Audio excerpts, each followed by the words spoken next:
Matamai fa Samoa Oan suyo leo na leta ilua Na amatea ona fupe au fa apea batuma Oli fesilimu amo oe faya oe tayo leo tua Oa uole Samoa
Talo falava Samoa le atunu upele le loto ma le anganga ioe o le tele au te miu te whaalongo i le pesele a matai le tatou polokalame o hau o le Samoa. O le lata fo i le o loto i whaitoto o le malaiva a lele i whaleolo. Ioe whaatalofa ma ofo olo whatuai Samoa. I lau whasau le leivanga o le afiafi ia o le tau o ono foli nei Asiata Pio Vaoliko whapea foi. Ia le tau sala o le polokalame e ngangalo. Pato anto e maua leo lona vanoa e suma i mate to o lua. Ia le tau sala po le tofine ia pea Vaetolo Semu o le polokalame. Whaatalofa ma ofo olo whatu i se taimi. A mata fo ina whaisi tātou shaurautu ma le tātou whaamalo. Ia ai whaafela ia tu le anganga i tō mo i le whaaloalo. A wafo i lau sila sa anga sa mo i le neivanga o le afiafi. Malo le folau, malo le whaatoatoa. Ia, whaatalofa fo i lau soa tau. Malo le soifua manuia o amai. Ia, malo le soifua Asiata ia whawhitai fo i mole nea wanoa o tātou e whaatase e ke le i malanga apa e whaatalofa atu le au mai mo, mai i le nei teimi. O le afiafi o wholo whatu. It's been a long time, but I'm excited to be next to you. O mai lo wolanga le taimi i oe wo faisi tau nei loa i oe fesili mai to telo ta wo ma pa anga mai. Where is Bear? Where is the Queen? Where i oe over the princess or kele of atu wa tau wa no le mai manino po fe o ye le Queen. O mai le ai. Yeah, o le manu e whawhitai Asiata whapea le tatou you know, all of our viewers, I am very well, thank you whawhitai lava.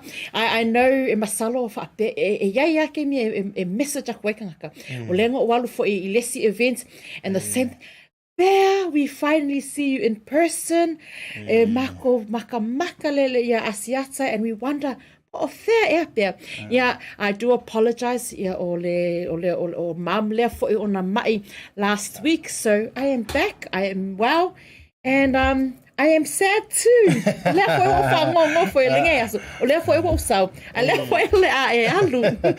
Yeah, if I pena la vale tulang o tatou ngā ruenga ya me se fo i bisi o no ta prokalame ya e taua fo i le tulanga sa e mafuta tuai me se fo i o mai la show tua.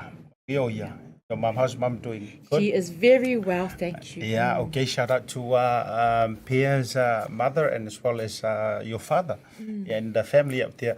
Atui whaatalo whatuai sa momo wholo whatu o mapaanga mamai le tātou BluTV mai se wholo proklama tau te iai le nei vanga o le fiafi ia le fuatoi atoa le ma tech team iyo le vanga o le fiafi tele nisi o mai nga matitalitala no ai pe tai whaatalo whamomua ma whaamalo atu malo ngalu nue whaamalo le au fungalu nue le na usulta e au le ua manava isi i o isi lai toi titi a manava ia ma isi lana vidi mai le nei aso e whaingaluenga kamaro stau Ilo. Ilo le ai longa fo ya whainga luenga.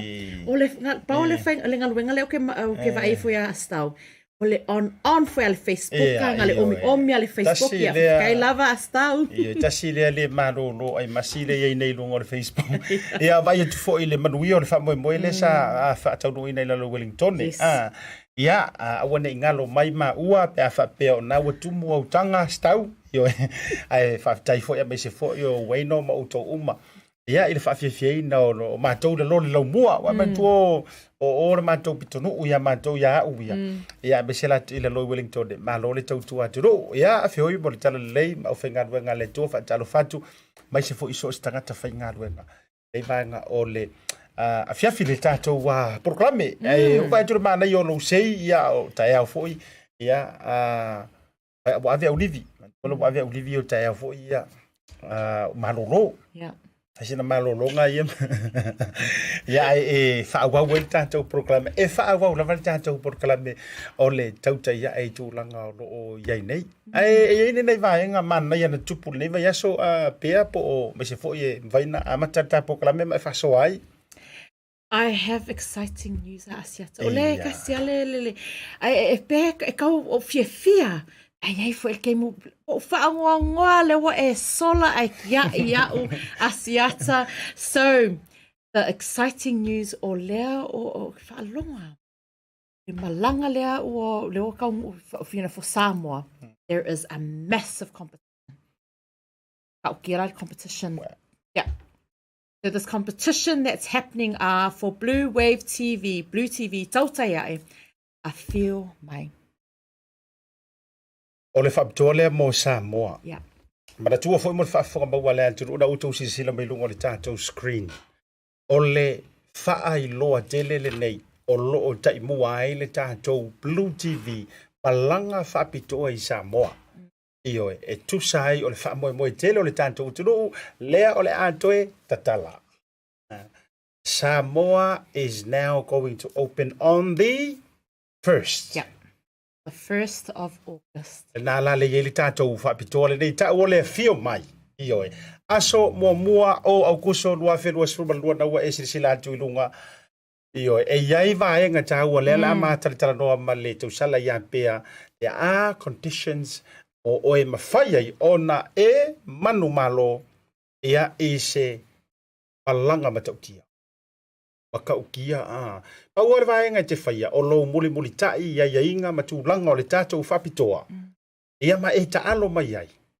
Ia ona e ono manu malola ia I lau malanga te tau le popole fua I tūlanga o tongina o lau malanga.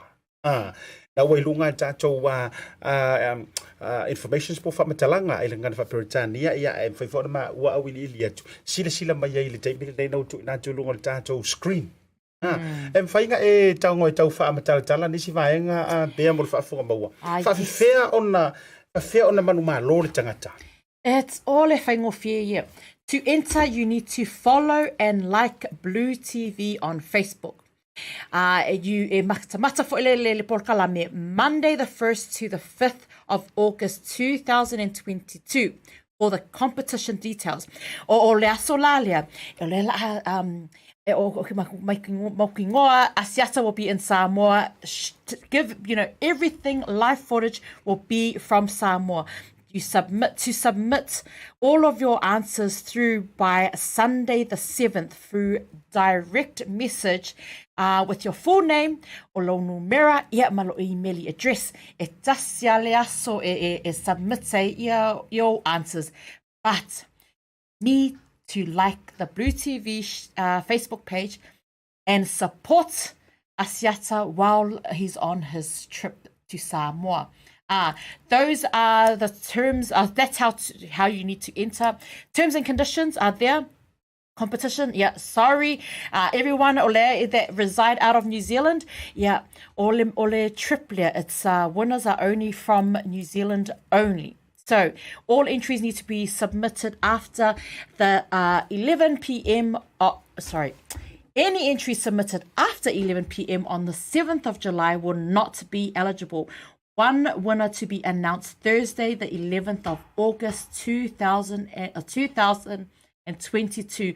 All of the details will be on there. Every single day we will announce the terms and conditions, but you have to watch Le Pokalame Alea from Monday to Friday to find out how to enter the competition.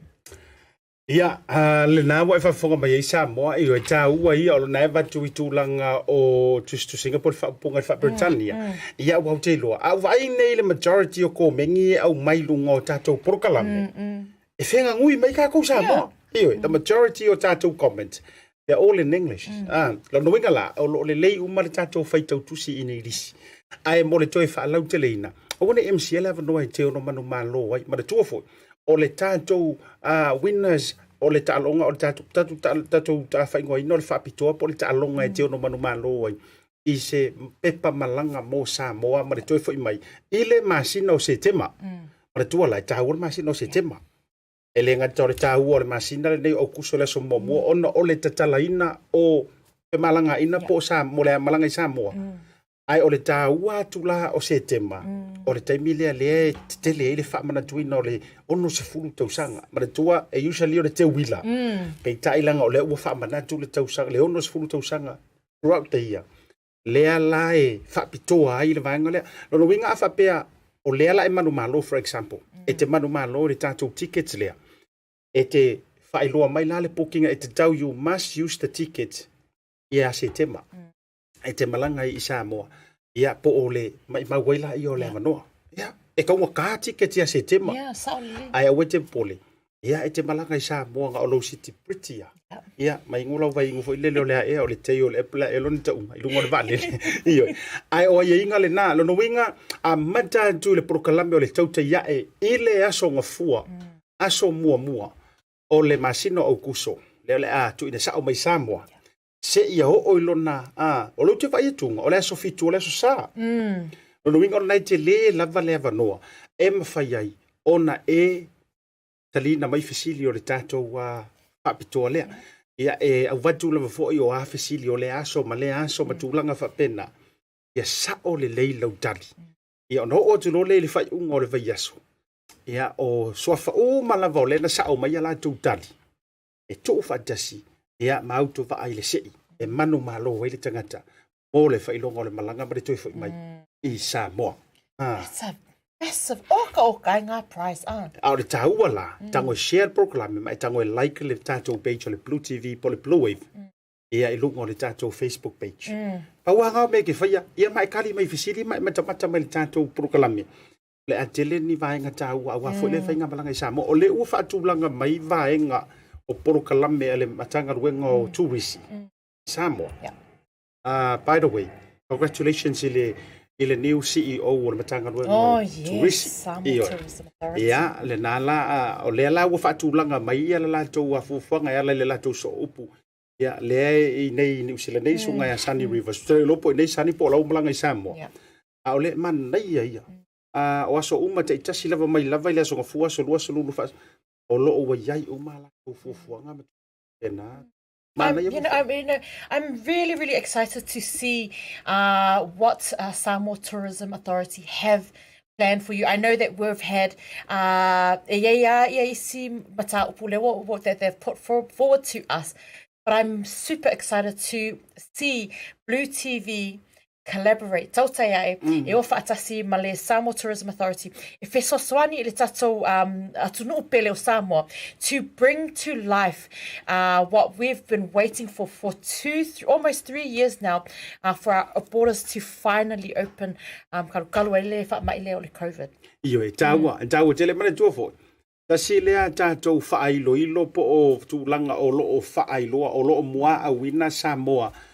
I le lalolangi o le matanga ruenga o turisi. O tātou mataanga o wharetali malo. O tātou scenery site fo i. E o tātou talo le vavau. O meo whailele na whaapineina mai le talaanga o Samoa. Ia, whaasolo mai le tātou entertainment. Ia tātou whaafiafianga. Solo mai ai le tātou ways of living. Samoa. E maritua, a tātou tala noa I whaalau I loa whaale turisi. E le ngata o turisi tangata papai. Ai e mawhai fo iona tā uare tangata malanga atu Samoa la vaia. Ioi. Aranga e pei whaoka ika. Ioi. Tate malanga loa I Cook Island pe tate alu o ta ito le turisi tate alu I te whau. E mawhai whaala ona I to e watu tātou local tourist. E le ngata fo ila o le watu ia tunu I whafu. Ai o le whaala wilofo, I wale moni apia. E ile tangata lai nofo ia pia. E le I malanga la vai whale harupo. Savai. He or she has never been to the mele tala no so o le ngoto ile matole la. A watu la tātou BluTV, live mai ngā, ma pu e mai ai, ia le mana I o lalo ko ngā ngiu, ma lalo ka amunga ia. E te ale wongo farisi to ina I upolu ma la whamai, e mahaya e erka ko, you know? E tau te reiloa me tutupu. E oi, o le tangata e whao Sofia lo na loto, ona o mea o laiva ai e tuai. E au kako.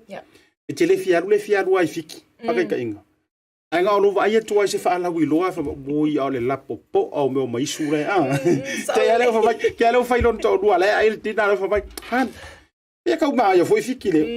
For a holiday. E aleo wo, whapena fwoi la tātou Samoa. Ta tau fwoi. Ona toe whaato sinaina, ma toe whaafo I loto o tātou tangata Samoa, New Zealand, Australia, Hawaii, maturu I whafu, Amerika. O te tau. Tātou toe e siasi o tātou tunu I Samoa. Oh, it's about time. I can't wait because you know the most exciting part Asiata o leala e malanga, but e sure maka ukia every location that you will be at, you will represent Samoa well. Our beautiful Samoa. The borders are open, and how exciting is it going to be to see Asiata? You know, comments below. Comments, mate. Yes. What would you like Asiata to do? Ka mulo Asiata I Samoa. Comments, mate. I know o tai ma o vaenge o stau. Comments, mate. What is the first thing? Ele ngā popo. Ele awangi ko mengi message o karo ke pea se ngiu le ai ni pea ngā ngiu. Masalo wa ngalo ya Asiata le pea I lunga le ngiu.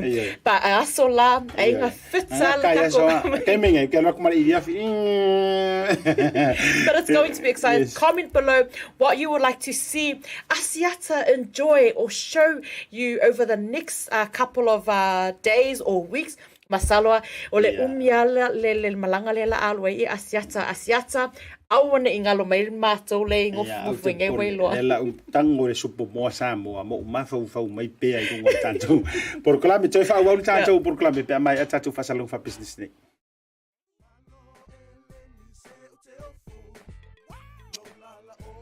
A whai te mo mia o loa mai Samoa, ma nisi o atu moto le Pasefika e peo fiti matonga. E na o le Tasi lava le marketi te mo mia, le Tasi Market. Tasi Market, e le ngata I fua whatoanga, e maua fo I a fee, ma isi me tau mafa mai le moana. E pea ona uwhai atu, e te maua uma o loa mai atu moto le Pasefika. O le talo le te sila mai ai, numero Tasi lea o loa sa palai mai le atu o fiti. Kako karongi ue fo ia yasoi. Maua foi le umala mai tonga. E le gata ilea, mo I lātou e fia le tātou tama o le whai. E te maua umala vai Tasi Market. Ai whawhetu langa o whaalawe. E sa o le lei, e maua tātou pusa pisupo. Tu ai ngā le lei ia leo le pama. Le gata foi lea, maua pusa moa, I so si tu ai ngā sizes. Whapea foi la kako pusa siu pipi. Anse mai ngar ka pusa siu ngar whapule mole. Tai. Tama ia mo fara la vergata foi leo pusa pepe I Tasi Market. E maua fo I pu mo whaalawe in bulk I le Tasi Market. Ia le nā Samoa, a mai ala o na whai umalau whaatau I nei le o ranga le Tasi Market. Aua nei e tu muli, ai alofa I nei o tātou ai ngai Samoa o le whea ngai Markoviti. E iai fo I le lātou o ranga ua tā ua le MoneyGram. E lafo ai tupe mo ai ngai Samoa e le ngata o nisi o atu moto le Pasefika. E tasi lava le no fuanga I te whaia ai tūranga uma nei. Le Tasi Market, whale o loi Messi Road I West Auckland, a renga te leo papakura I South Auckland. Can you be my wife?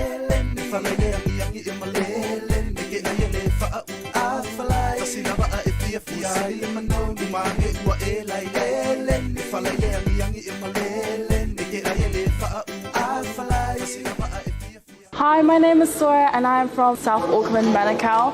I attended Auckland Girls Grammar and now I am here at OCA. My dream is to help Pacific Islanders build affordable homes. I came across OCA on Facebook and I saw that it was more hands-on. Now I'm here, gained a lot of knowledge, gained experience on schools. Something I was amazed about was the floor plan. Once you build and then you look back at the plan makes sense. So that's something I learned from OCA was how to read plans.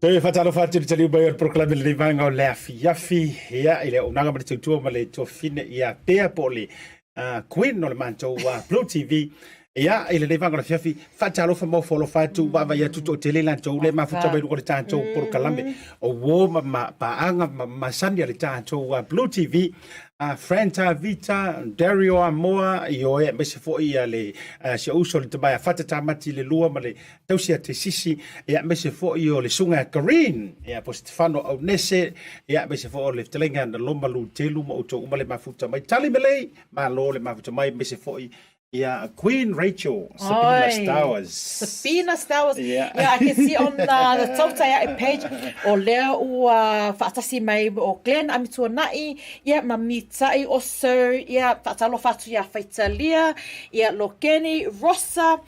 Oh, to tele la to lea ua tune mai, but Asiata, masalo, lea waka go every day. I see so many people. O regulars ala or Star or Te Bora. But in Masalo a standout name that watches the show. Aso uma mashe. Do you have a name in mind, Ben? Yes. First of all, I think Jesus is the most name.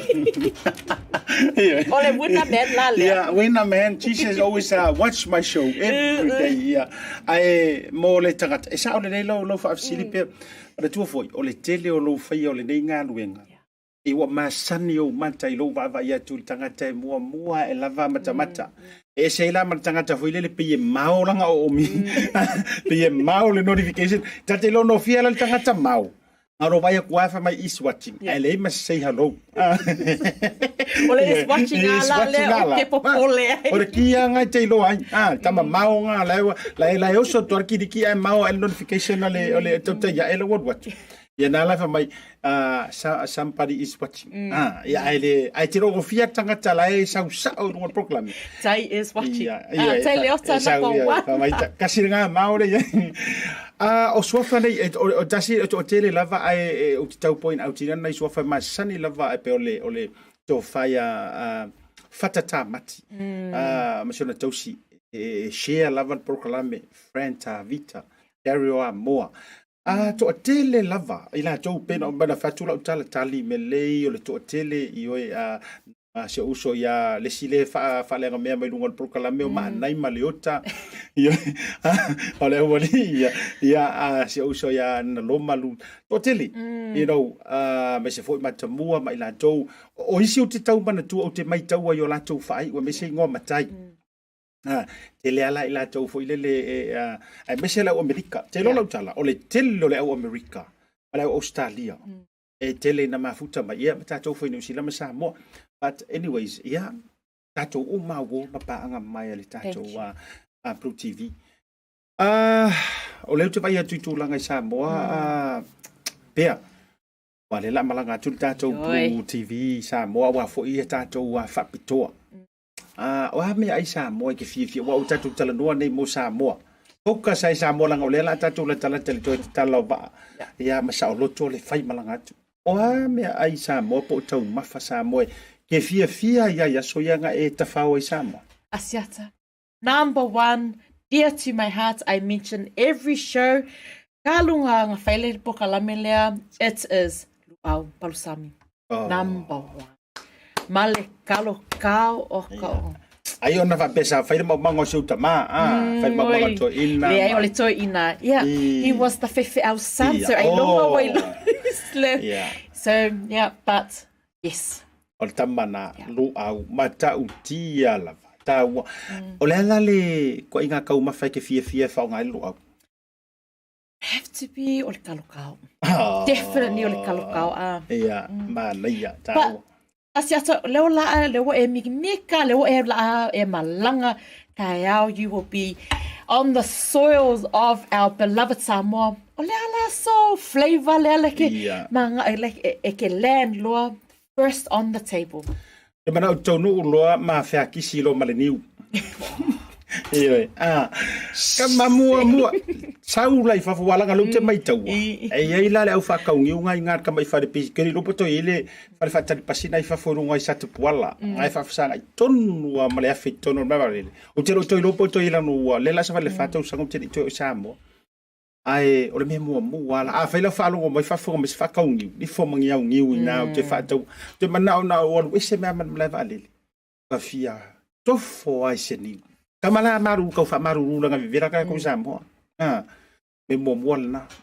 Ole me ai. Supo mo Samoa. Supo mo Samoa la. Ai nga I lai le u.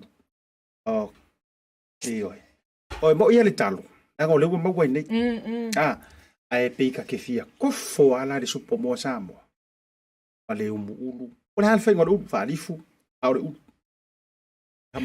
Masalo la kai au e oka ele pissing e le malava lele o le la o waku makanga e make sure e aku lau whakau supu mo e sure ai o kei loa yeah my advice charge 20 tala sa vale ko I kai au la kuku me le whakau supu mo ma le ta mo ta mana I Samoa se lautala just for you charge Asiata fa se lautala ia le you know so se mea lewe e laku stand there ma se sengi for me talofa welcome back to beautiful Samoa Asiata se lautala ia o ta ua vaenga na o te fia fo I pe e tauno tu Samoa le ngona ta o te fia o le a ma wale vanoa I te toi tofo I tau mafa lava si o tatu o tunu e ui o lea ua maua I tunu I fafo ai ke lola ukala e le tutusa lava lona taste o ia o lea le tu Samoa ma o fanga mai o leia na ona maua mai o leia de sami rasi lo kongo ulo la maua mai lona tama felesi ma le lala oa foi le sa wa ma tuala a saula kamanga aru fafurisa ki e mai aso e fie ngor va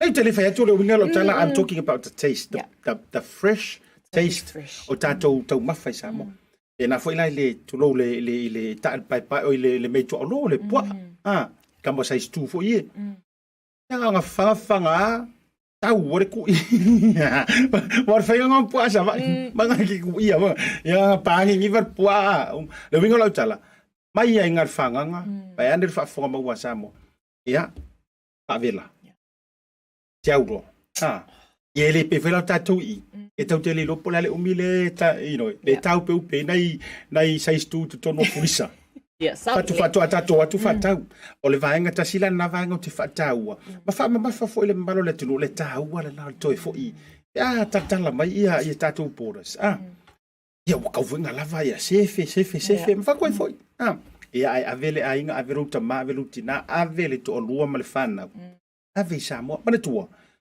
mai le aso mua o aukuso e sa o loto ai fe malanga ina mai aso ngafua I tau lesi aso ngafua ma le tua taimi nei o lea e fatu langa le o va ai Samoa e ngaka lai le aso koru kasi koru sfurua fi aso masinga koru sulpe koru kasi e ngata lai ai aso mua Leo koe fo e fa solo to ilo e te moti e ke uso kurunga online.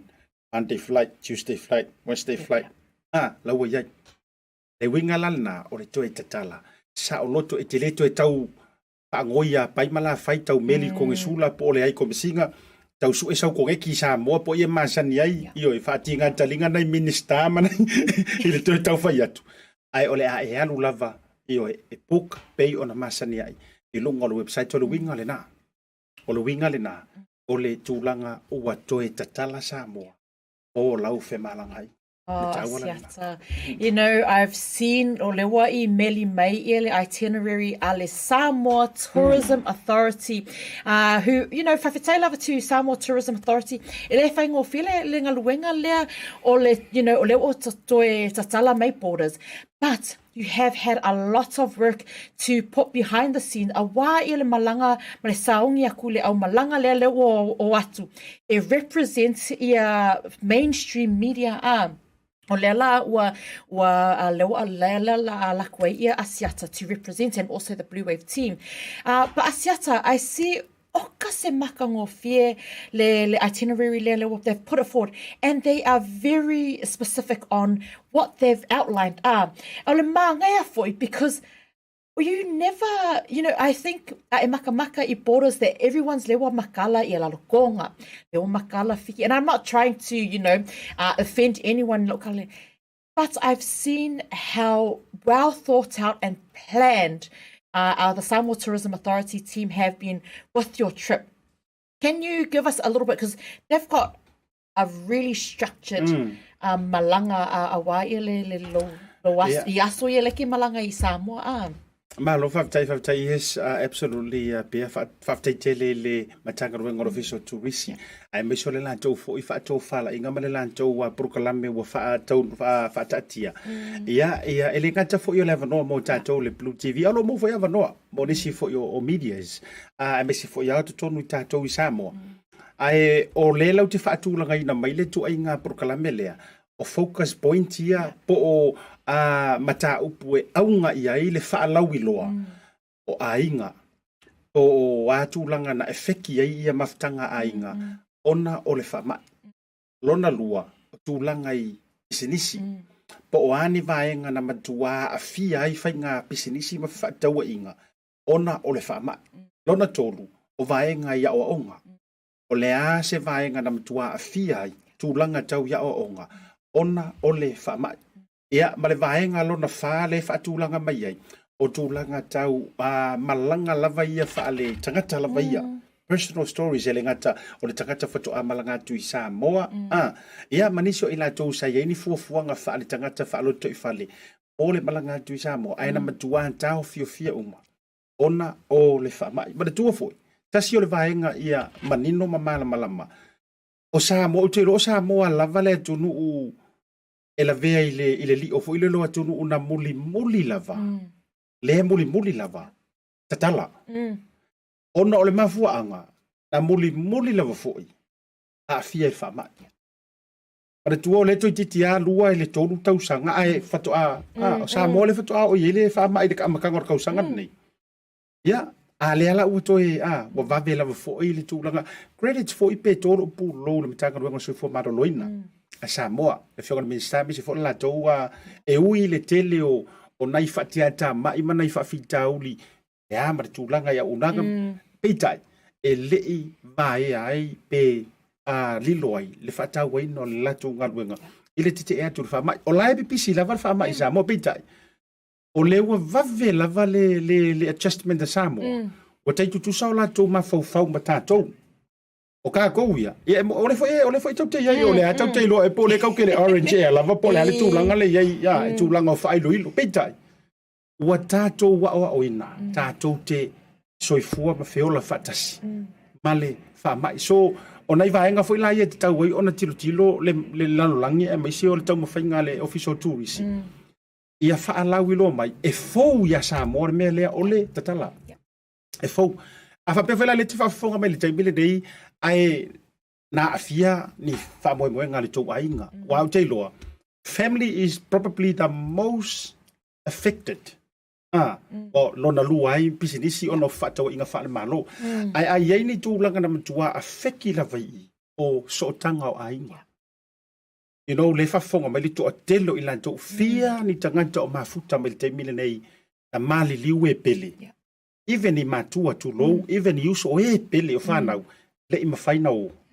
Le ngata fo o Samoa po Australia. Mese o Samoa ono whaala wilo mo Samoa.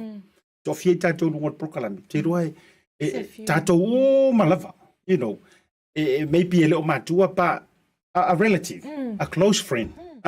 Sa masani ona e asiasi ai.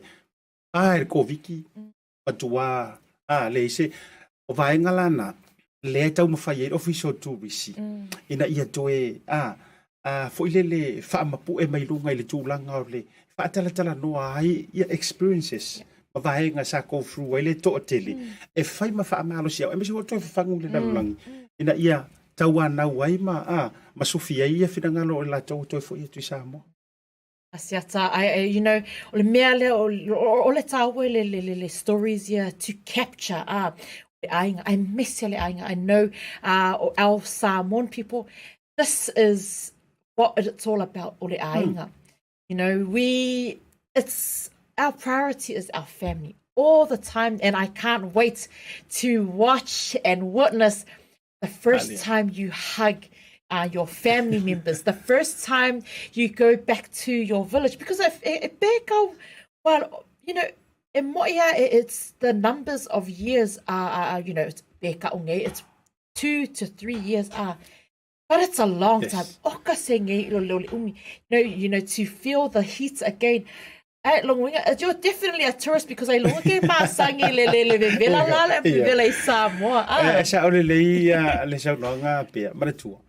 E uia whapea o le ua tātou whaonga ina upenga whanei o na pō. Teknolosi whanei o na pō pe o le Zoom, Facebook, video calls, matulanga whapena. Ai le mawhai o na tutusa. Ma le sootanga e maua pea e malanga atu. O re kalangoa ia, whaingo fie. Ai a mai mai loa. Le pālengi ror kalangoa wa e ngā ono ukangi mai kirukiroa. Ai mo mai. So e iei taimi na tau ele fa pe fo e tau nantia ei taimina o se utama la varsu tau sanga le Samoa ya tate se utina wale fito malanga tu asa manto nei lava ai ei taimi e afia ile mai matulanga fa pena avel fale mai e si taimi toi aina ya porque minga ilo ta fatu an malata talo ile tu fa mole e yo a caminho lockdown la ile ma faina e fa tai fo ile ngale le yo le tu ya o la e tate ro la tali mai ali talo isi taimi o lo winga la o la tala o afianga la na o afianga ele ngata o afianga fale tino o afianga o le mafaufa you know o isi tanga tai ono breakdown ai ma nerves o ma o poni lenga o no misia male lo fa ile isi tanga tai me so mantua mai pele o na le me le ma faiona fuatia le tanga ta soifu ai o nei vaenga na tulanga na afia ia ono o le fama ia fa tai fo o le ato e tala ia tatou I Samoa ia me se fo tulanga fenga pisingisi ia a fai o le tau te moli mawina le oi mai o Samoa tulanga tau o loa ia aba nga ele o koe maua le ele itoe maua le so tanga sa ia mua ko kikia every day every week malanga avatu kako avatu atu waile fa alalo avir kako le valili ele I maua fa manu yanga le na ia aftaile tu le la te talama salope le never know kale malonge I setema.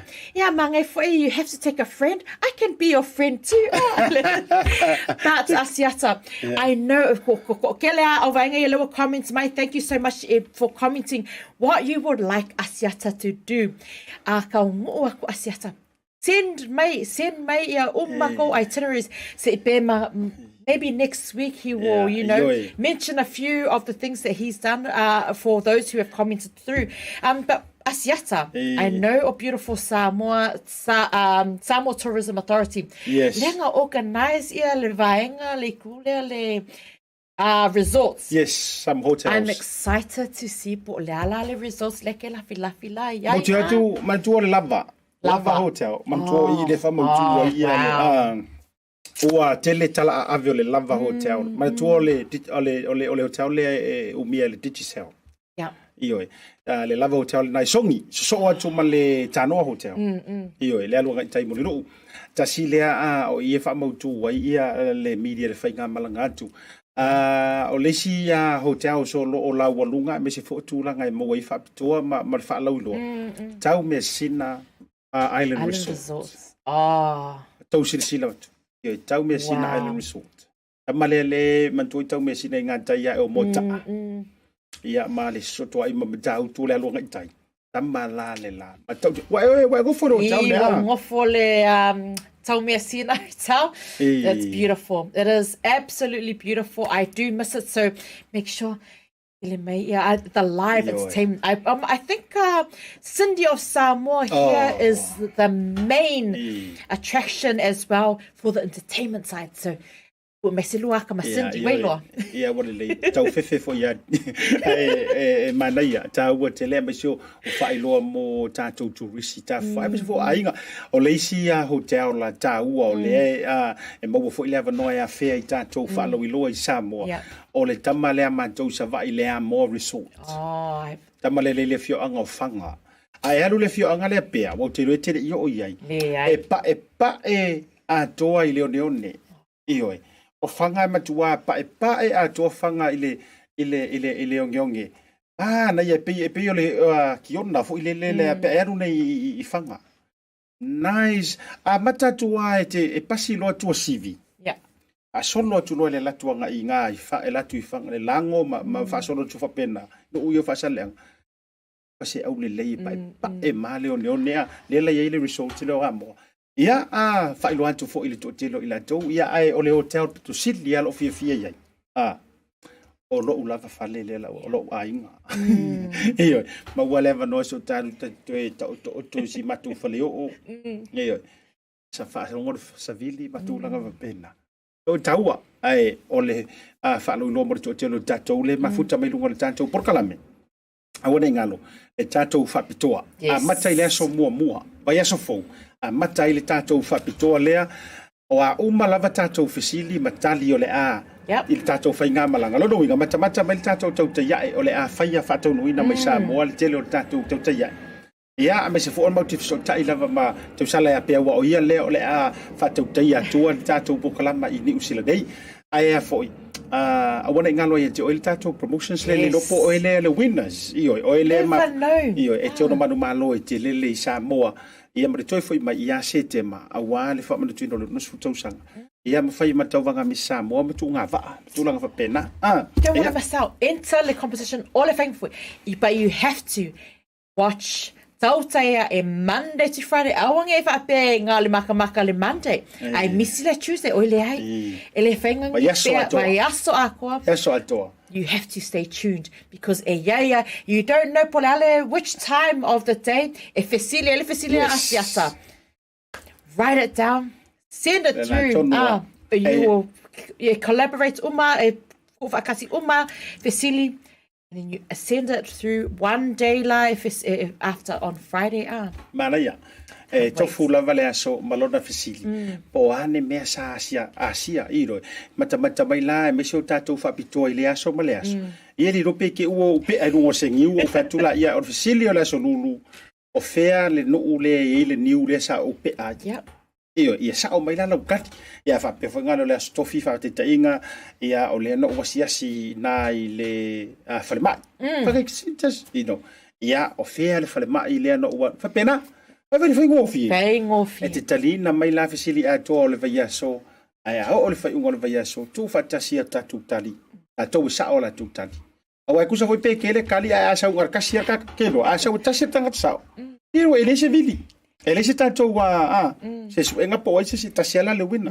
Ai a whape sau e toa se fulu I a tangata sao uma. O te porala, I'm sure e maka Monday to Friday.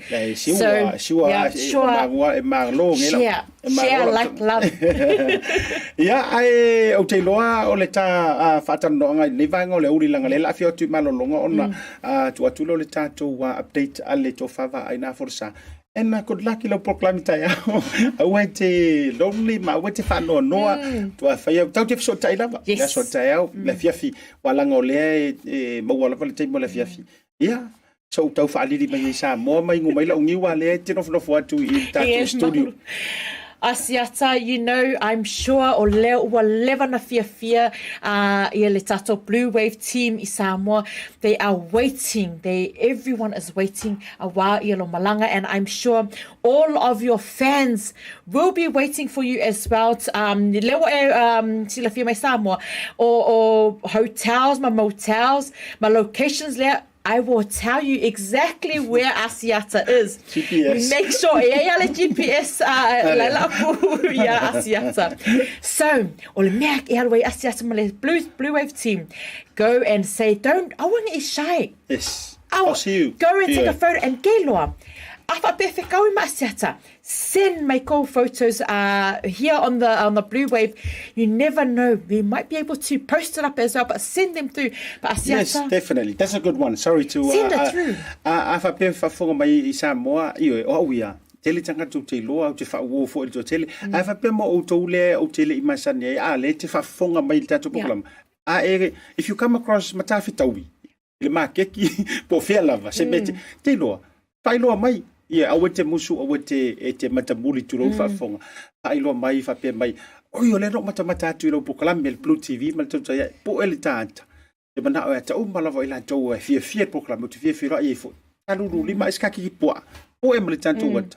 Ana e fo ina tu lungo le tātou proklame mo na ia vanoa tahua. Send it through. Yeah, my so shout out to Lea ya Shorty Cap. O Lea la ia Asiata. Ma o kemia le malanga aku. Don't forget Iasika Ienga. Kenya masanya au mai le au hamo yeah, sis mele. Yeah, it's my turn now. Mangi mentula beta. All the best for tomorrow. Thank you very much, Asiata. I'm wishing you all the best.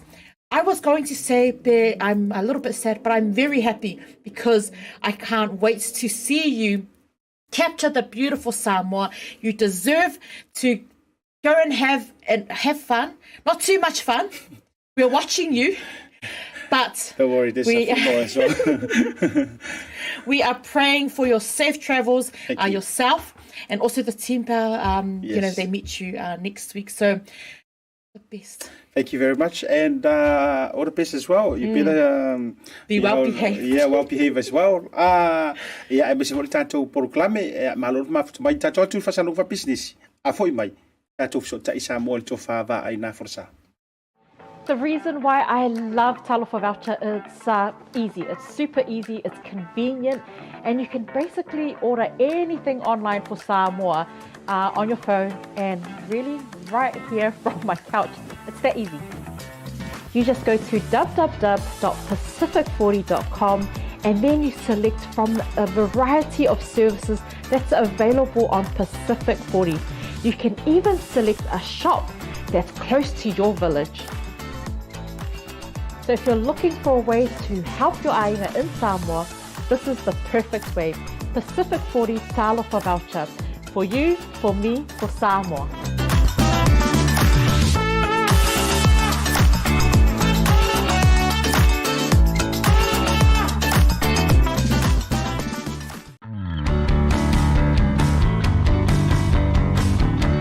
Alofa lava Samoa. O au nanga whaare sui fua maloloina nei e te maua i le au nanga ale Pasefika Family Health Group. E lātou te whaia, tui pui pui, mō le COVID ma so o se whamai. E lātou te whaia au nanga lau tele mō ainga. E whātou no ina foi follow-up se so o rawa se taimi. Lātou te whaia au nanga lau tele whaare sui fua maloloina. Tūlanga i ngase o le suka, le ngāte fo i leo ngase o le wha i tulou. E whesoa ni fo ina i whai titia le tau mawhitapa. Lātou te ao ina fo i pēki live hantu medications mō lau ainga. Lātou te whaia fo i social service referrals, food banks, le ngāte i lole au nanga le MSD wha Better Wins. Lima Waimahia Avenue i Manrewa, Weymouth, ia po le Tasi Toruono, Queens Road i Paimiua. A whapele mwhaiona e whio mai, e mwhaiona mato wantu lo Maota, pe te wala aule no Maryland nei o le overu se lau, Toru lua o Toru. Le Pasefika Family Health Group, #1.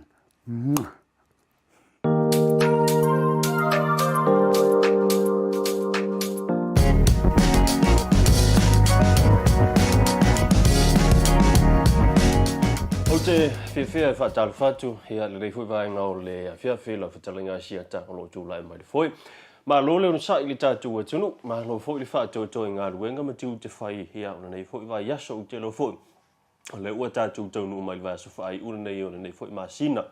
Le māsina le iu lai, hea wai wha uman māsina i le aso sa ya so mo ile la so ngofua ya le to tala ia tatu va lele ya fe mala ngai ma tatu tua i fa va ma lo lona winga ya wa feita waso ia ona tatu tonu ule ile fa mo leva on tilo ma fa mo fo ile to te mai sa tatu ai ga nei Samoa ia manisio fa mo nga o leva on tolo po mo sanga tolo po ya le ua tonu mai ia whaaftailanga leo le tua, ia ilona au whuilea sosoani lo tātua tunu. Ia sosoani lavo le tātua tunu, ilana leo li onga malana puipuinga. Ia o mawhai e ona taunu o mai, ia i le tau whai ungo ngā ruenga matiu te pei ona iele nei masina lona fitu, ona nei tau sanga lua se fulu ma le lua. Ia ai ona nei aso ia ua tau mai tau atu foi ua tau iei swing o le tau ia le tūlanga o timunga na timu le tae au i Samoa nei. Ia whaasolo mai le i la wauli e o mai a le teimina nei o apu atu ai le tātou li potin nei afiafi. Ia o lea lava e whapena lava o na vai tūlanga le mautonu o le tau. Ia o le tūlanga foi lea i le isi sulu le leile la ia e pe fōninga mai e na o na fio sulu. Ia ai le fia susul ia ai o le timu lava ia o lo whapena ona ia ma le tūlanga lolo vaia le ia inisio vaenga fo ia maura lalo le atunu ia vaenga masani ia lo ia fautuanga whaasoifua maloloina whaapuna le suava i tau ma whaawalo mawhana ia matangata lau tele ia o le ngā tei whale o Samoa ia e tau malo si te isi le tua o loi ngā tei whale o lono winga o se fautuanga rena ia le fo ia tātia i ngā tei whale me se lavo i la tau lau whangota ia ma tei tū le vaenga nā mono tau saunga le mu ia mai le nei fo i vaenga o le fiafi i le tātou o fisau tū ia poto whaasara lau fisau tū fo i whaasara lau ngā le BluTV le Bluwave TV nei Samoa ia e heo wholofo ma whaatalo whaatu o nei update o le nei aso sa whaafonga le tātua tunu ia i le saunoanga le tumtai pāle mia la sonafi. Whilo inga blau tustala ia i san whaasaralonga whaapitoa o le whaasaralonga whaapitoa nei. Ia ua o mai eile whaiunga le kāpeneta ia ua solo sea po ua soloia. Ia po whaamuta foi ia le tūlanga o iai ia tātua polo inga foi lea o mawao po polo inga foi lea o whaalawa tupu whaafusei. Po le states of emergency le aso ia le sa mata mai lava le lua afis fulu ma le iwa ia tau nuu mai ana po le taos fulu ma le lua i le valuanga ia le ua amata atu se ia ngai atu lava iluma ia ua le uto iai ia ua le uto back to normal ai paua vaenga lae futuina ia o le tūlanga o le soifua maloloina lo ia tātou health requirements ia i mai sai la tō fuafua e tau nuu mai o tātou malai vaalele ia i whaleolo ia le vasa fō malai ngai atu. Ia so iluma ia lo fa malo sia pe le fa yo lau test ia po le tato rat test ia o le tūlanga o lau pe patui vaenga lava na lo fa malo sia o le tūlanga lava ia o po putonga to tele o aonga o ngā luenga ia manisi lava fa mo fa le malo pe ona sa fa pena ona tau fia ma le fa on fa taunuina ia o le uto back lava tuno mo ia pe ona na upu pala ia le foi la uto e fo i tatu malai va le ia utu sau noa ia tatu malanga malai va le uto ia ise malanga voi le fa pe te Tasi va ia so pe te lua ia se mai le tūlanga ni se mata upu na ta ua le fiona tamata pa le mia ia o tau mai o le ua mai ale kona karate fo i lea po pa inga le au malu le malo va son te nei ia ua mai ai pitai wa mai on fa nga fono ina kabineta to fa wa no fo inga le aula man lo i temi nei ile fa pe la fa wa mo le si 5 years terms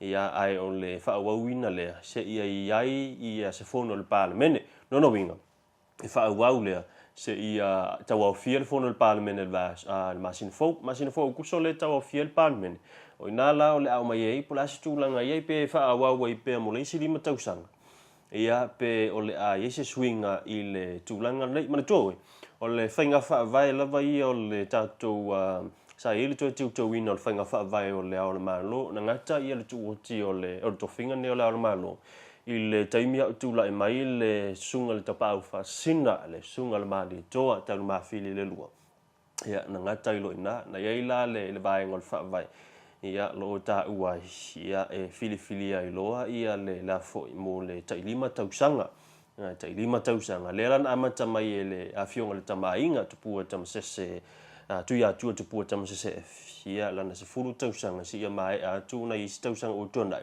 se e mai lo tu mai le fano vale tu so lo vile lua ia lo ia fa mo ia on melna ia le ala fo tu le parti le lo tu la fainga malone ia la tona ia la fa ia fa unga ile tulanga ia po le tulanga la ia au tasi ia o ile le a fili ia sui tulanga pe o le a to au tasi ia to ave pela fionga ia ile tamainga le tu ia ana tu mai le fano vale to so lo vile lua mo le tato tofinga o le head of states po le ala malo mo le isi lima tapusanga ia male mata upu muli ia o le fo ua fa la wiloa ile saunga lava le mata palamia ia nisa tofinga ia o mata wenga malo nisa mata wenga tele le malo sa tatu talia ia setulanga o la to CEO o la to office sili o le ana fa ilo mai ai o le tanga wenga por official tourist tanga mai mo mai fafo o le ua fa ilo nei ia ma fa maunir cabinet le filifilinga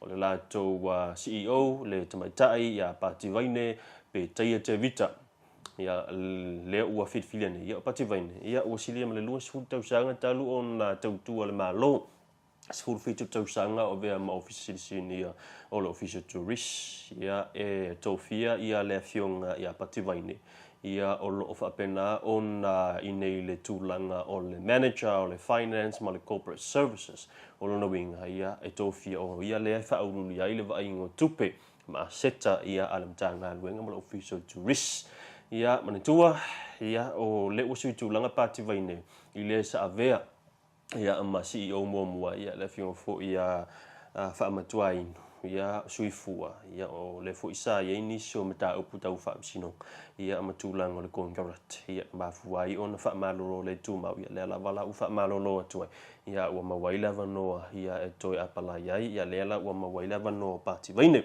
ia ma le CEO o le tatom tanga lueng of so inga ia mai se ia o tulang o whaasalalunga le ua tau fiai ia le fionga ia unu toa le whaoli unu toa a welua mo le silfia e le fau le fionga ia unu toa le tau finga nei o unu toa o le tamaitai mua po le ulua i tamaitai o le ulua i CEO fo ilea ia a le tatou whaatonga fo ilea le regulator ia po le vaenga fo ilea o le ofisa whaatonu ia o ia fo ilea sa ave ma regulator ia po whaatonu fo ia o le tatou ofisa na whaatonu tulanga tau whaasaralau ngore tātou tino.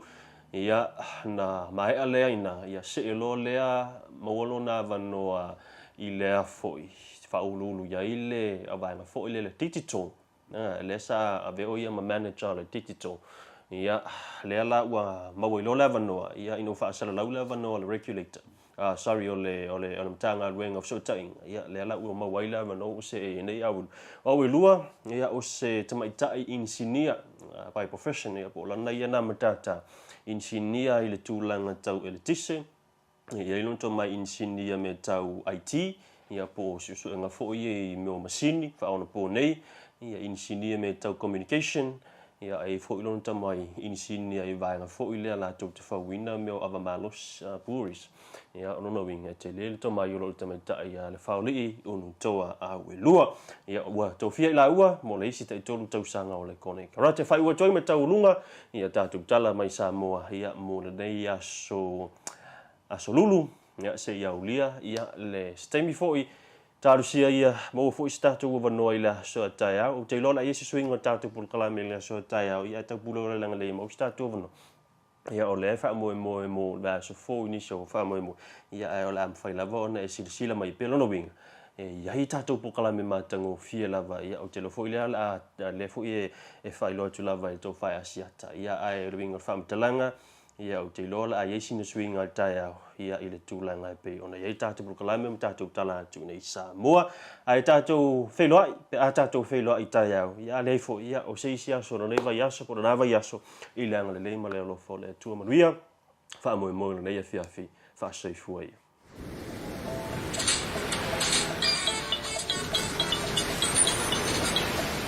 Talofa! Talofa, my friend. How's everything in Samoa? I hear beautiful is back. Back and more beautiful than ever, brother.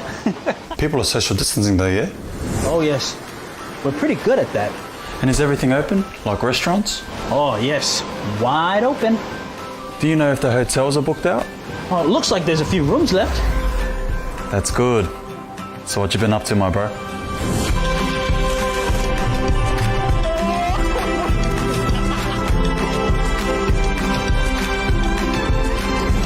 You know, the usual Samoa stuff. Also, I can't wait to get back to see the ainga.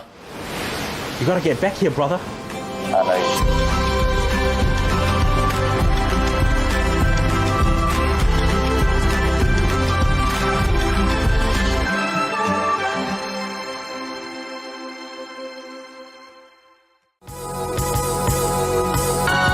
O le tautua ma le auaunanga o le Maota Samoa Service Station nei tuanai matu.